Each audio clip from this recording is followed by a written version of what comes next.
Letters from the Dhamma Brothers by Phillips. Dhamma is a word in Pali, the language spoken by Gautama the Buddha, Dharma in Sanskrit. It means the way, the truth, the Buddha's teachings. The group of inmates who took the first Vipassanā course together at Donaldson Correctional Facility called themselves the Dhamma Brothers, in recognition of their shared experiences. Forward, Robert Coles. As I was turning the pages that follow, my mind got carried back to my work with troubled young people in Boston during the late 1950s. Juvenile delinquents, they were then called, some of them in serious trouble with the law, and a few already jailed or on probations.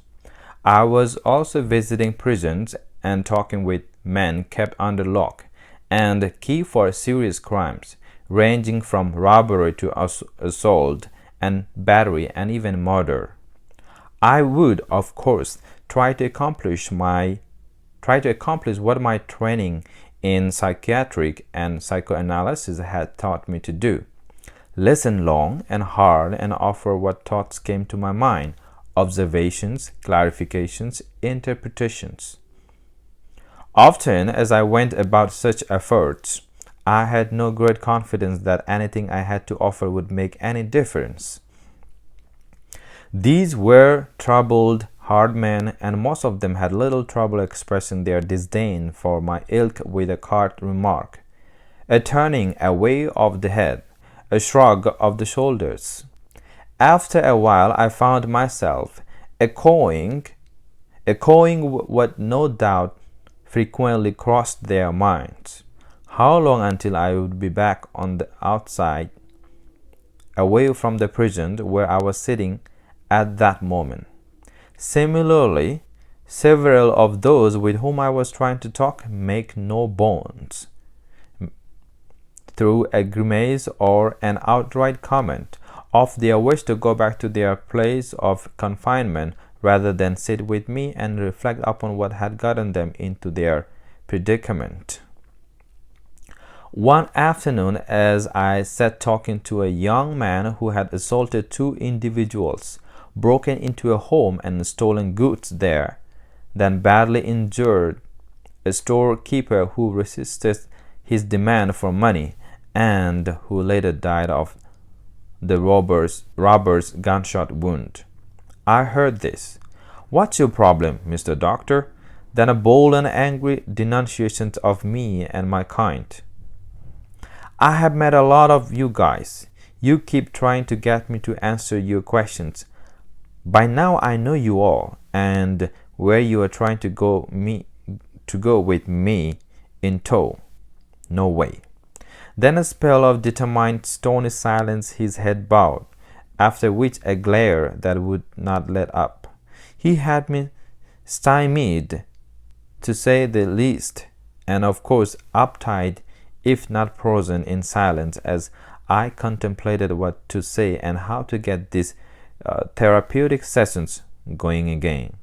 Finally, the unnerving silence that had gripped both of us came to a merciful if troubling conclusions, at the behest of the one who sat across the table that separated us.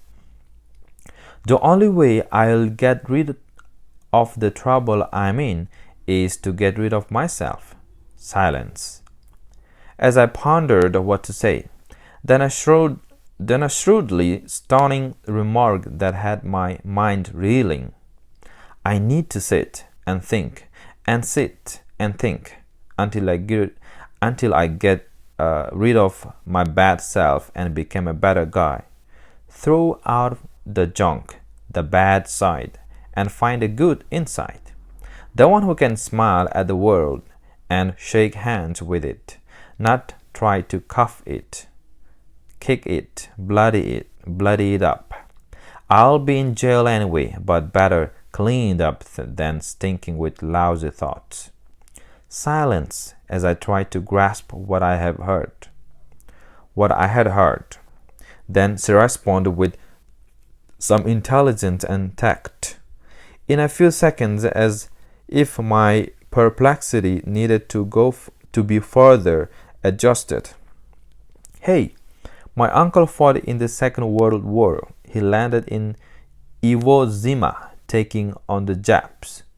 A lot of his buddies never made it out of that hellhole of an island. My uncle kept praying that he would stay alive after the war was over. He got a job that landed him in India, where he learned about Buddhism. You struggle to win yourself for your bigger, better self. You stop yourself in your tracks.